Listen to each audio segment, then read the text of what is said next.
მოდით თვითონსო სვენილებო და მაყურებლებო, დღეს მინდა მე შემოგთავაზოთ ვიდეო ქიმიოტრასებთან დაკავშირებით. ხო, მასალიონეკამ დადო გადათარგმნა რუსულ ენაზე სამი ვიდეო ამ თემასთან დაკავშირებით. დღეს შემოგთავაზეთ პირველ ვიდეოს ნაწილს, კი არა ვიდეოს ნაწილს, არამედ ვიდეოს. სამი ვიდეო ამ თემასთან დაკავშირებით გადაღებული, გადმოთარგმნილი უпростоრად. და პირველი ვიდეოს თემა, ისე იგი კითხულობს გამოდის ამ ინფორმაციით ჰარალდ კაუც-ველა.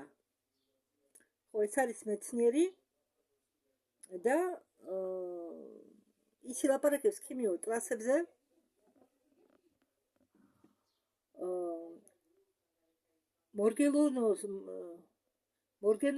მორგელონების ავადმყოფობაზე და შავ ჟიჟაზე. შავ ჟიჟაზე მე ბეჯერ მაქვს ნახსენები.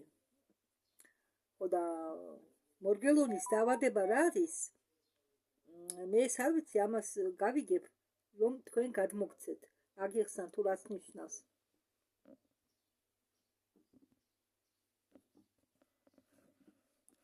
ხო, ნახე, ახლა შევედი ინტერნეტში, ინტერნეტი ხვალ მეთიშება, იქა ჩართული რომ აქვს მორგელონების ავადმყოფობა, არ ვიცი ახლა რუსულად ქვია, ბოლეზნ მორგელონов. ბრალობიჩია მოცემული. ამიტომ ქართულადაც მასე გადავთარგმნი. მორგელონების დაავადება, ბოლეზნ მორგელонов. ეს ტერმინია, რომელსაც იყენებენ ისეთი მდგომარეობის აღსაწერად, რომლის დროს ადამიანები განიცდიან ისე შეგრძნებას, რომ კანის ქვეშ დაძვრებიან წერები და კანის ზედაპირიდან გამოდიან რაღაც ძაფები, რაღაც ნაწილაკები და ამ მდგომარეობის ახსნა ვერავინ ვერ შეძლო. ერთიანი აცი არ არსებობს იმისა, თუ ეს რა მდგომარეობაა. ზოგიერთს გონია ეს დერმატოზოიდური დერმა არის ლათინური და რომ გადათარგმნო კანი და ზოგს გონია ეს დერმატოზოიდური ბოდვა ან ფსიქიატრული კანის ფსიქიატრული აშლილობა. ხო, და მორგელონების დაავადების დროს შეიქმნება ასეთი შეგრძნებები, როგორც თითქოს შენკაც რაღაც დადის, ქავილი, წვა, კანის ქვეშ ჩხუტვა, აგრეთვე დაზიანებული კანიდან ხედავ როგორ გამოდის რაღაც ძაფების მაგორი, რაღაც ნაწილაკები. და მორგელონების დაავადების ბუნება გაურკვეველია. ზოგი უკავშირს ამას галлюცინაციებს.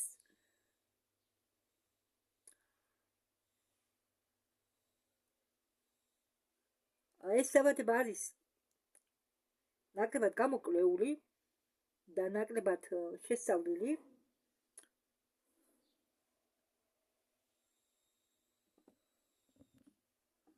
ხო, ჰარალდ კაუც-ველა ყვება თავის თავზე, რომ მეო მეცნიერებით ვიყავიო დაკავებული ჩემი ცხოვრებაო. მე ვიყავიო ჟურნალისტი, ჩემი ცხოვრების მეორე ნახევარშიო. წერდი სტატიებსო, წიგნებსო, წელიწად ნახევარი მუშაობდიო კინოინდუსტრიაში. ამიტომ მე ცოტა შეისწავლე სამყარო, მსოფლიო და საქმიანობდი სხვადასხვა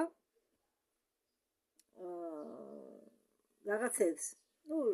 რაღაცებს. ამიტომ მე მაქვს რაღაც მომზადება და გამოცდილება. მე დავიწყეო გარე სამყაროს მონიტორინგი დავკავდიო უბრალოდ გარე სამყაროს ბუნების მონიტორინგითო.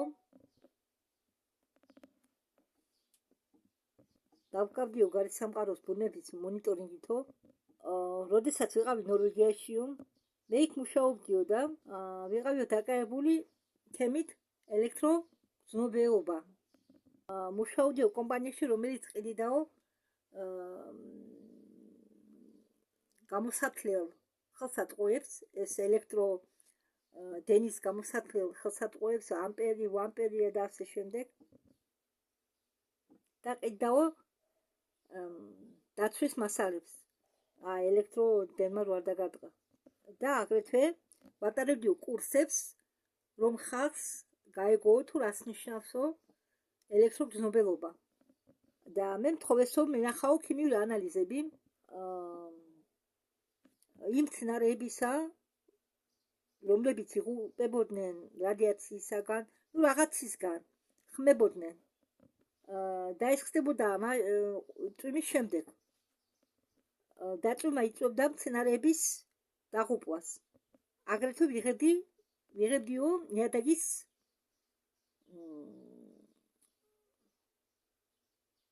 ნიმუშებს. ფერმერებმა მიხვდნენ, რომ კარგავდნენ თავისი შემოსავლის ნახევარს. იმ წელს ეს იყო 2012 წელი. მაგრამ ამ ფერმერებმა არ იცოდნენ თუ რატომ ხდებოდა ეს ყველაფერი.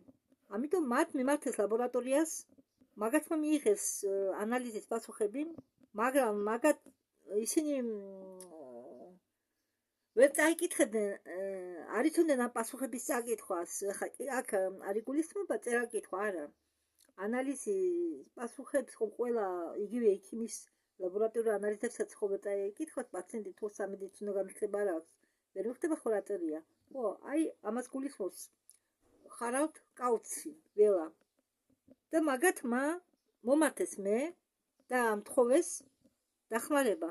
და იმ დღის შემდეგ მე მუშაობ ქიმიურ ტრასებთან დაკავშირებულ თემებთან. მე 1 წელი დავკარგიო ქიმიურ ანალიზებთან მუშაობის გამო. ანალიზის ჩატარების დროსო თქვენ იღებთო ნივთიერებას და მას ხსნითო სიმჟავეებში. შემდეგ რაც იხსნებაო ამ სიმჟავეში, ჟავე გარემოში, თქვენ შეგიძლიათ ანალიზი გაუკეთოთ და საბოლოოდ რასაც თქვენ იღებთ, ეს არისო მეტალები. თქვენ წარმოდგენაც კი არ გაქვთო, თუ მასე აკეთებთო, თქვენ წარმოდგენა არ გაქვთო იმ შენაერთებზეო, დაკრისტალიზაციაზეო, იმისა, რის ანალიზებას ცდილობთო. ეს ყველაფერი იხსნებაო სიმჟავეში და ნადგურდებაო. და რაც რჩებაო მეტალები არის. პირველი პრობლემა ისაა, რომ თქვენ ვერ ხედავთ თუ რის ანალიზებას აკეთებთ. მეორე კი ისაა, რომ ყველაფერი იხსნება მჟავე გარემოში. თუ მათ ლაბორატორიებს გამოიკვლეთ, თუ მათ ლაბორატორიებში გამოიკვლეთ, იგენი ყველა ისინი ვერცერთი ვერ იხსნება მჟავე გარემოში. ამიტომ არ არის შანსი მიიღო ნამდვილი ქიმიური მონაცემები. მე მინდა ამ თემას მივახლოვდე სხვა კუთხით და თუ არისო ვინმე ვინც საიდუმლოდ აწარმოებსო ლაბორატორიულ გამოკვლევებსო, ისინი ამას საჯაროდ არ აქვეყნებენო მონაცემებს, საჯაროდ არ აქვეყნებენო, საჯაროდ არ ყლებიანო ამის შესახებ. შემდეგ არის მეორე მხარე, რომელიც ცდილობს გაარკვიოს თუ რა ხდება და მათ ატარენ არასასიამოვნო გამოთქვას თეორია ზაგავარა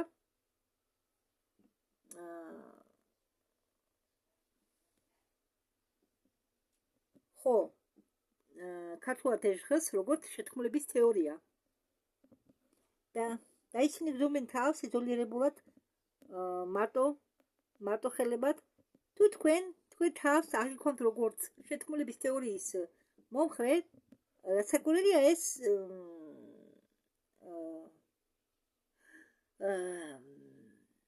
თქვენ ემოციებს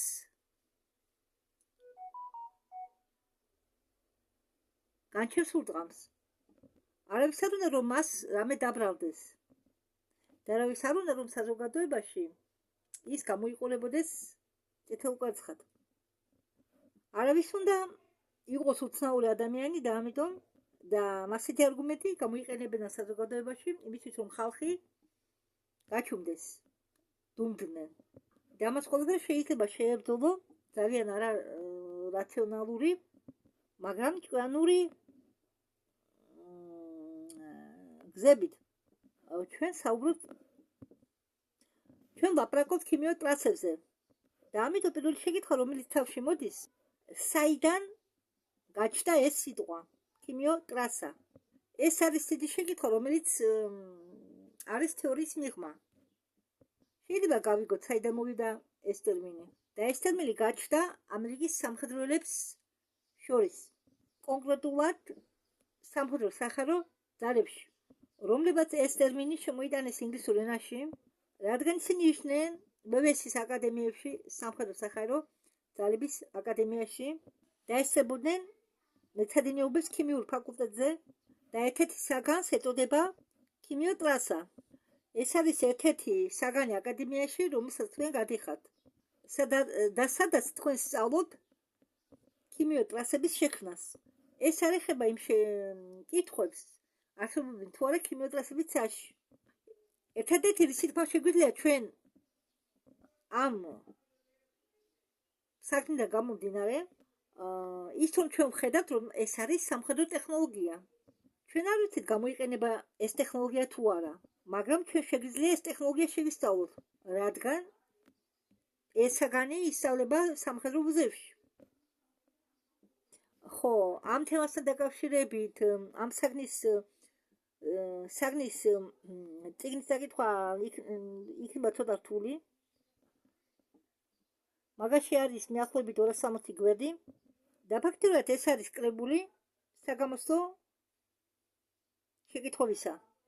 იქ თქვენ პასუხებს ვერ ნახავთ, მაგრამ იქ არის ათასობით შეკითხვა და როდესაც თქვენ იღებთ ამ საგანს და ცდილობთ უპასუხოთ, თქვენ აგროვებთ ცოდნებს და ამ ცოდნებისგან, ამ შეგროვილი ცოდნებისგან მოზაიკასავით თქვენ შეგიძლიათ შეაგროვოთ და გაიგოთ, რას ნიშნავს ქიმიურ ტრასირება.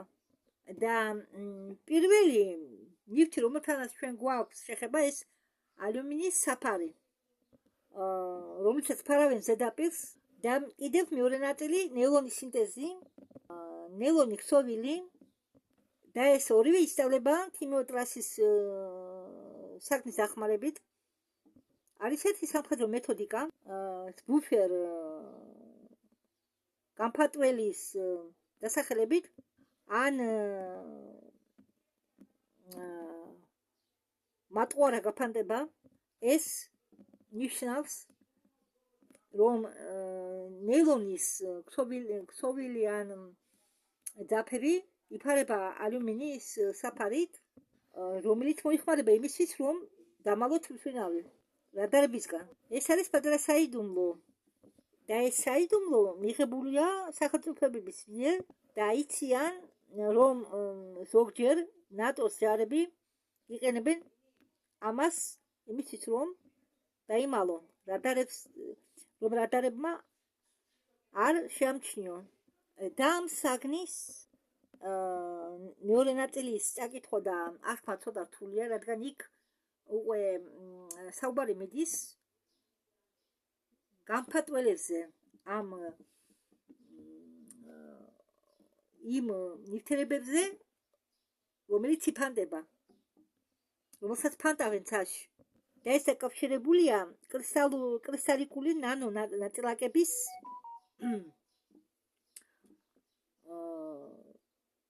შექმნასთან ალების პროცესში. ეს ისე რაც ხდება წარმოებაში, როდესაც სჭირდებათ,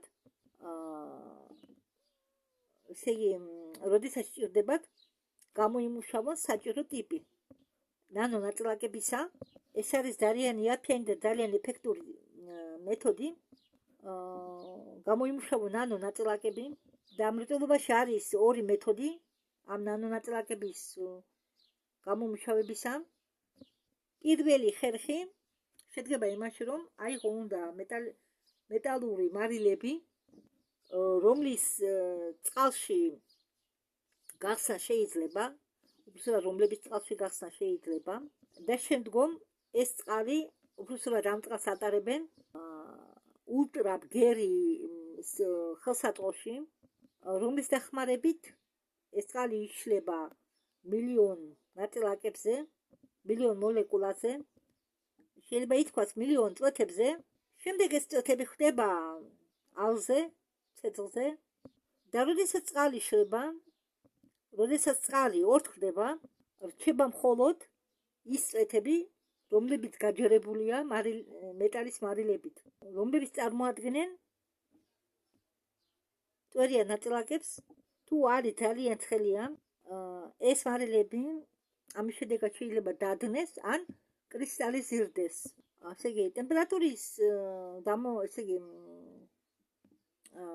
იქიდან გამომდინარე თუ როგორი ტემპერატურაა და წვეთების ზომებიდან გამომდინარე შეიძლება ითქვას, რომ შეიძლება შეიქმნას კრისტალური ნივთიერებები და შეიძლება ამორფული ნაწილაკები. ეს ერთ-ერთი მეთოდია, რომელიც ესე იგი, როგორ გითხრათ,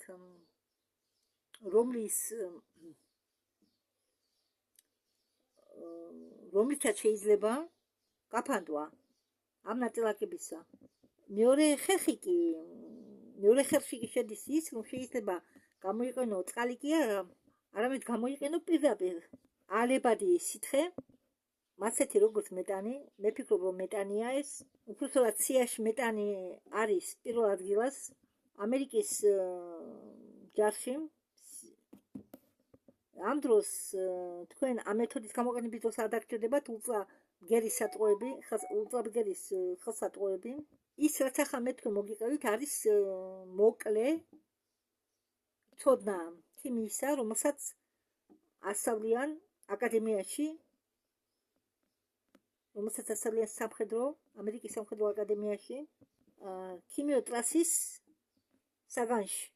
მაგრამ ჩვენ ჯერ არ ვიცით ეს გამოიყენება რეგულარულად თუ ათისე რეგულარულად ან ნაკლებად, თუ ამ ხელს მიმართავენ მხოლოდ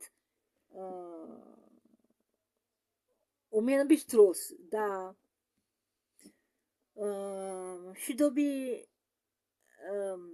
მშვიდობიანი უпростоრად მშვიდობის დროს ამას არავინ იყენებს. ხო, ამ ხარავტკაუც ველმა მოყვა რაღაცები, რომ მეცნიერები გროვდებიან, რაღაცებს საუბრობენ ერთმანეთში და ერთ ნასას თანამშრომელს წამოწდაო რაღაც და ეს ამ ინფორმაციამ გამოჟონაო. ეს იყო მიახლოებით სადღაც 12-14 წლის უკან. საბუთი იყო საიდუმლო და იყო შენახული კი არა, 2 დღე იყო საჯარო ადგილას, სადაც ყველას მიუთითებოდა ხელი, ნასა საიძე და ვიღაცამ შემთხვევით ნახა ეს დოკუმენტი და გააკეთა ასლი ამისი. ამ დოკუმენტის ასლი და მაგის შემდეგ ეს გახდა საჯარო მასალა და ამ დოკუმენტზე პერიოდულად მსჯელობენ, ხშირად ახსენებენ ამ დოკუმენტს. არა, ეს ტექსტი არ არისო, სადაც დეტალურად ჩამოწერილია ყველაფერი თუ ისინი რას აკეთებენო. ეს უბრალოდ არისო პრეზენტაცია და ამ დოკუმენტის დასახელება მომავალი სტრატეგიული პრობლემები, მომავალი ომი. ხო, არა, ასეთი დასახელება დოკუმენტის მომავალი სტრატეგიული პრობლემები და მომავალი ომი. ხო, ამ დოკუმენტის თავში მასე წერია.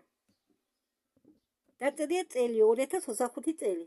თითქოს და ისინი საუბრობენ ამაზე როგორც მომავლის ტექნოლოგიებზე. შემდეგ კი ჩვენ გვაქვს ახალი დასახელება, ამ დოკუმენტის სასათაური ახალი მომავალი უკვე დადგა. ხო ხდებით? რას ნიშნავს მომავალი უკვე დადგა? მოდით, ნუ გავუსწრებთ ხარავთ კაუც, ყველაფერს მოგვიყვება თანდათანობით. და ხარავთ კაუც ველა ამბობს, რომ ცოტა დავიბენიო. დადგაო ეს მომავალი თუ უნდა დადგესო? თუ თქვენ წაიკითხავთ მთელ დოკუმენტს, თქვენ წაიკითხავთ რამდენიმე გამახსენებელ განცხადებებს, რამდენიმე გამახსენებელ განცხადებებს. ის ახლა გვაჩვენებს მეორე გვერდს და გვაჩვენებს პატარა სტროფს ზევიდან, სადაც აწერია ბორგი ადამიანები. ბოტები, სიტყვა ბოტები არის იქ ორი მნიშვნელობით და ეს ამ მომენტში, ამ დროს ეს ბოტები ნიშნავს შემოკლებით ნანო ბოტებს. იმიტომ არიან კიდე ბოტები ადამიანები. იქ უკვე სხვა მნიშვნელობაა. ნანო რობოტები, ბორგი ეს არის ტერმინი, რომელიც მოდის კინო ვარსკვლავური გზებიდან, ამ ფილმიდან გამომდინარე ეს რასა, რომელიც ასიმილირებას უკეთებს სხვა რასებს და გადაქმნიან მათ ნახევარ კომპიუტერებად, ნახევარ ცოცხალ არსებებად. და ადამიანების ქვეშ ისინი გულისხმობენ თავის საკუთარ თავს, რომელიც არ მოხდება ამ ბოტების გავლენის ქვეშ, ამ ნანო-ბოტების, ნანო-ტექნოლოგიის გავლენის ქვეშ და შეძლებენ მათ მართვას. და შემდგომ ისინი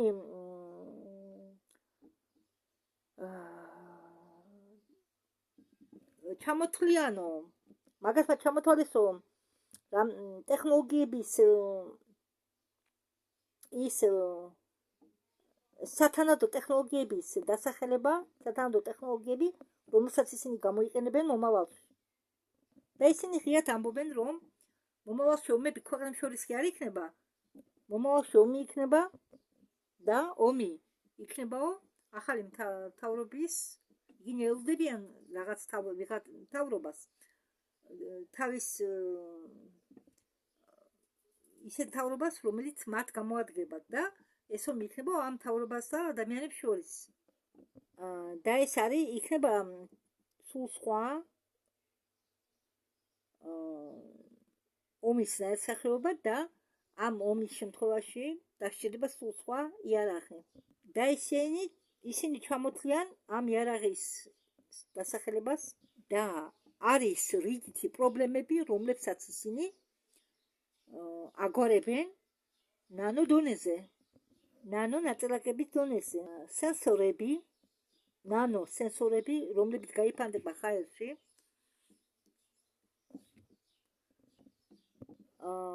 რაც თავის თავში შეიცავდეს იქნება ჭკვიანურ მტვერს, ნანო ნიშნულები, რომლებიც უნდა მოთავსდნენ ადამიანის სხეულში, იმისთვის რომ შემდგომ მომავალში ეს ადამიანი გაკონტროლდეს და წაიკითხონ თქვენი აზრები. სხვათა შორის პენი ბრედლი, როდესაც თავის ინტერვიუში ყვებოდა თავის მსახურებაზე გერმანელებთან ნავთვაფენში, უბრალოდ მაპატიეთ, ის ყვებოდა, რომ ჩვენ ყველას ჰქონდათო ჩიპი და ეს ჩიპი კითხულობდაო ჩვენ აზრებსო, ჩვენ გვაკონტროლებდაო, თუ ჩვენ დავიწყებითო ფიქრს იმაზე არსებობდა დედამიწა თუ არა, ან უკმაყოფილებას გამოხატავდითო, შეგვიტევდაო.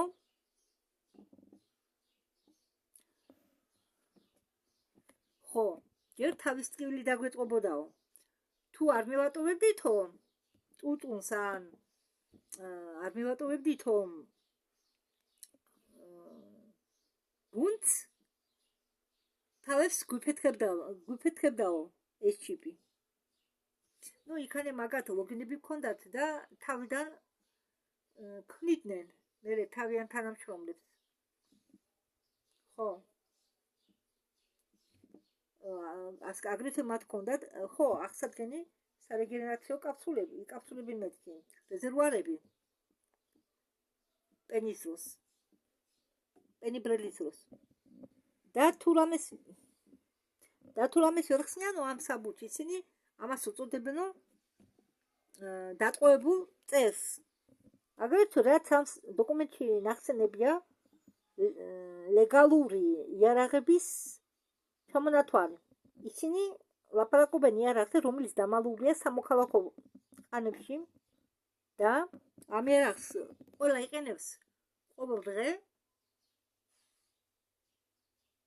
და ეს იარაღი ყველა სახლშია, ყველა ოჯახში და ამ იარაღის დასახელებაა ელექტროღუმელი. მიკროვლნები, ხო, ეს ღუმელი გამოიმუშავეს მიკრო ტალღებს, ხო? აგრეთვე ამ ერთ ღუმელებს უწოდებენ მიკროტალღური ღუმელი, ხო? მიკროტალღური, ესე იგი, ეფექტი არის აგრეთვე მობილურ ტელეფონებში, ჭკვიანურ რიცხვებში, უსადენო ინტერნეტში და ჩვენ გარშემორტყმული ვართ ამ მიკროტალღებით. და ეს მიკროტალღები შემოდის ჩვენ სხეულებში და ჩვენ თვლით ამ მიკროტალღებს ტექნოლოგიების მავნე მხარეთ.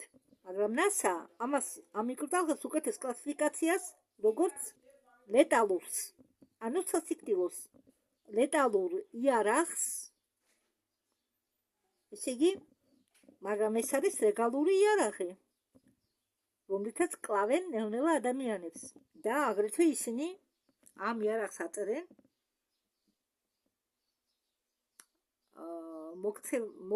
ადამიანების მოქცევის რეაქციის დაქვეითებას. შეტევები, სერიოზული ცვლილებები ტვინის ფუნქციებისა, ტვინთან მოდის სისხლის დიდი რაოდენობა, მოიმატა ამ სისხლის რაოდენობის მიმოქცევამ ტვინისკენ გაძლიერდა და ეს ხდება 30-დან 100%-მდე. აგრეთვე ხდება ხოლმე ლეტალური ეფექტები, ანუ სიფტილიანობა ადამიანებს შორის, ვინც სარგებლობს ამ ტექნოლოგიებით. მაგრამ ეს ხდება თანდათანობით. წამოიდგინეთ ახლა თქვენ, მიკროტალღებს შეიცავს მობილური, ელექტროღუმელი, მათი ვარიც კი ახლა მანქანებიც, ის ძვირიანი მანქანები რომლით აშრობს, რეცხავს აშრობს, ჯერ რეცხავს ავდეს და შემდეგ აშრობს, ხო, ბორბლებიანი. და წამოიდგინეთ, ჩვენ ვართ, ჩვენი შვილები, ჩვენ ვართ 24 საათი ამ ტექნოლოგიების გარშემო. უბრალოდ ეს ტექნოლოგიები ამ ტექნოლოგიებს ჩვენ უყურებთ 24 საათი, ხო? და ბევრმა არ იცის თუ რა ნელმოქმედი ბომბი გვაქვს ჩვენ ოჯახში. და ჩვენ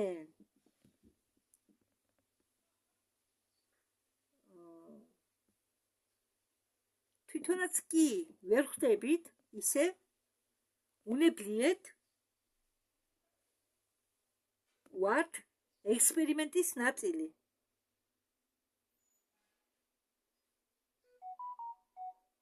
იმისა,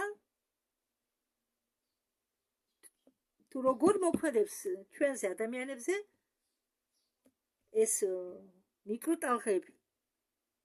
ჩვენ გვასხვევენ ყოველდღე ამ მიკროტალღებით.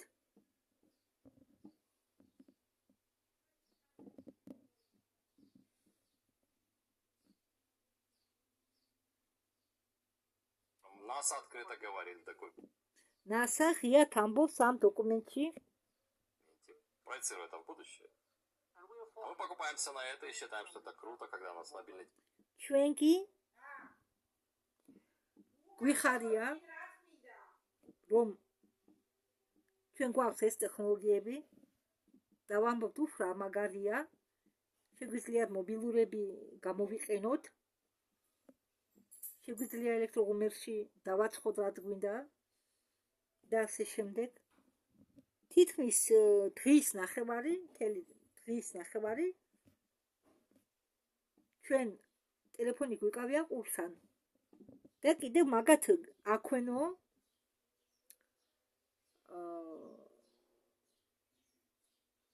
ისეთი მტვერი, რომელიც ფეთქებადია. ანუ თვით ფეთქებადი მტვერი. Который можно перемещать намеренно. რომლის გადაადგილება შეიძლება შეგნებულად. ხაერით საჭირო წერტილში აგრეთვე ეს თვითფეთქებადი მტვერი შეიძლება შეიყვანო ადამიანში და ის შედის ადვილად და ის შეყავენ ადამიანში იმისთვის, რომ ეს ადამიანი მოკლა შიგნიდან. ისინი ამბობენ, რომ სისტემა იმდენად ჭკვიანია, რომ ამათ შეუძლიათ გადაადგილდეს მიწისქვეშა ობიექტებზე, სადაც ეს ფეთქებადი მტვერი, ეს თვითფეთქებადი მტვერი ღებულობს ცნობას ხალხში. და რადგან ისინი ამბობენ, რომ მომავალი დადგაო, ამ დოკუმენტის თავში სათაური ხო წერია, წინათ რომ წაგიკითხეთ, მომავალი დადგა. ესე იგი უკვე ეს ყველაფერი ხალხში არისო. ამიტომ დაწერესო მაგათმა მომავალი უკვე დადგაო. ყველაფერი გაფანტულია ხალხშიო. აგრეთვე ისინი იყენებენ ინსაიდერებს, მე როგორც თქვენ გიცადით, არიან ისეთი ინსაიდერები, რომლებიც იყიდებიან და ამ ინსაიდერების დახმარებით NASA ართელებს სრულ ინფორმაციას. ხო, აგრეთვე ატარებდნენ გენეტიკურ ექსპერიმენტებს, მაგალითად RNA და DNK-ს შეუძლია გამოიმუშავონ სინათლე. დასახელებით ოპტოგენეტიკა. ეს არის იმის შესწავლა, თუ გენეტიკა როგორ ქმნის ბიოფოტონებს და ქმნიან სინათლის სხეულს ცოცხალი არსებისა. აი, ისმაილ პერესი რომ ამბობდა, მე თქვენთვის, მე ის ვიდეო კი არ ჩამიწერია, მე დავწერე, მაშინ ვიდეო მითავდებოდა და პერეზის ვიდეო მე შევინახე. როგორც იცით, ინტერნეტი YouTube-ზე ინახავს 2 დღე ნებისმიერ ვიდეოს და იმ დროს მე გადავთარგმნე და დავწერე ეს ვიდეო, არა მაქვს ატვირთული. ამ ვიდეოს მე თქვენ შემდეგ ინტერნეტის ჩართვით დროს წარვადგენ დაწერილ ფორმატში, იმიტომ რომ მაგით ჯერ მე ასატვირთი მაქვს, მაგის წაკითხოს მე არ ვაპირებ, რადგან კატარაქტა მაქვს და მერევა და არ მინდა რამე საინტერესო გამექცეს. ამიტომ მე თქვენ ხო მე ვიცი რომ ზოგჯერ ბლავატსკაიას რო ვდებ, ნაჩქარებად მირბის სტროფები და ალბათ მით უმეტეს ბოლო ვიდეოში მე შევამჩნია, ამიტომ დიდ ბოდიშს გიხდით. მე ამას როდესაც ავტვირთვავ, ნელ-ნელა აუჩქარებლად წარვადგენ თქვენ წინაშე, არ დავაჩქარებ სტროფებს, პირიქით შევანელებ, რომ თქვენ შეძლოთ ამის იმ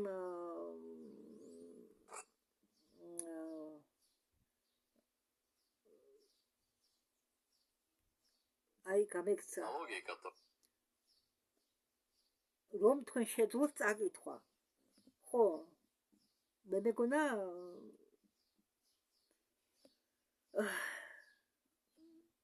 ადვილი იქნებოდა წაკითხვა. კარგით, ეს ჩემი შეცდომა, მე ამ შეცდომას გამოვასწორებ. ამიტომ ამ იმ ვიდეოში ისმაილ პერესი ყვება კაკას ამ სინათლის სხეულებზე, რომ ყოველი ადამიანი უნდა გახდეს სინათლის სხეული, ანათებდეს უნდა. თუ ეს როგორ უნდა მოხდეს, ხო ახლა გამახსენდა ეს მე ამ კაცმა რო ახსენა. ადამიანის სხეული უნდა განათლესო და ასეთ ადამიანებს ახალად რასას დაერქმევა ვერ გავიხსენე, რაღაც სახელი აქვს უცნაური. კარგით, ამას მე მიუბრუნდე ჩვენ. ახლა ხოლმე ინტერნეტი მე გამეთიშება, შემდეგ ინტერნეტის ჩართვისთვის მე თქო მოგიმზადეთ ამ თემას, აუცილებლად მოგიმზადებთ. არის ერთი დოკუმენტი, რომლის ხსენება მინდა მე და ეს დოკუმენტი ცირკულირებს გერმანიაში, რადგან ის დაწერილია გერმანულ ენაზე. თვითონ ეს კაცი ხარალდ კაუცველა არის გერმანელი. და ერთ-ერთი ადამიანი იყო ტექნიკური ინსტიტუტის დირექტორი და ეს დირექტორი მუშაობდა ჭკვიან მტვერზე და ის იყო ავად კიბოთი და მას დიდი დრო სიცოცხლეს არ ჰქონდა და ის ნანობდა იმის გამო თუ რა ჩაიდინა და მან აღიარა რომ ფული რომელსაც ის იღებდა ამ ჭკვიანური მტვერის შექმნისთვის არ უხილდა მას იმათ და ამიტომ მან ნაწილი ტექნოლოგიური აღწერისა დააფიქსირა ქაღალდზე და მოგცა ინფორმაცია იმისთვის რომ დაამტკიცოს რომ ეს ტექნოლოგია არსებობს და ის რაც მან აღწერა ფაქტიურად იყო დაფუძნებული, თუმცა ეს ამ აუდიტორიას ახლა არაფერს შეჭერდება და ამ პროექტის დასახელება გერმანულიდან თუ გადმოთარგმნითო იქნებაო ყვავი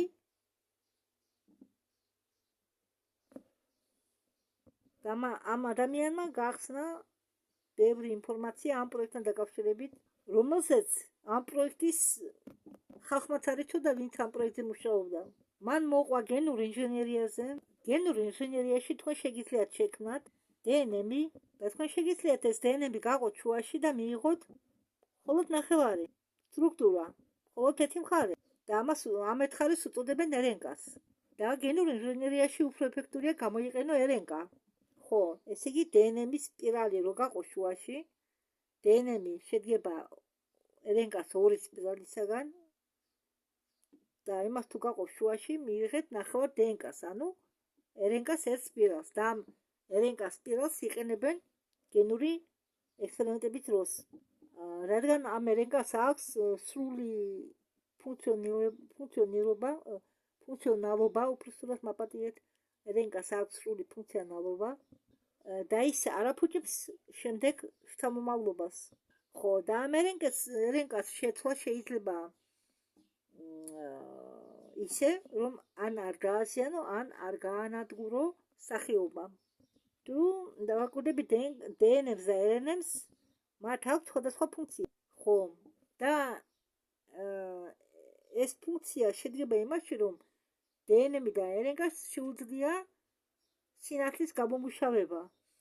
ხო, მე თქვენ შეგბედით, რომ მე თქვენ ვიდეოს, ისმაილ-პრესის ვიდეოს, რომელიც საუბრობს ამ სინათლეზე, რომელიც უნდა გამოიმუშავოს მომავალში ადამიანის სხეულმა და თუ რომელ რასაში გადადის აქედან გამომდინარე ადამიანი, ამას ყველაფერს წარმოგიდგენთ. კარგი, მე ამ ვიდეოს ამ ნოტაზე დავამთავრებ.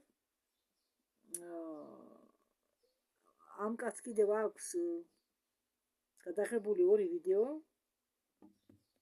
ახლა კი ავტოვრთავ ამას. მადლობა ყურადღებისთვის, დროებით.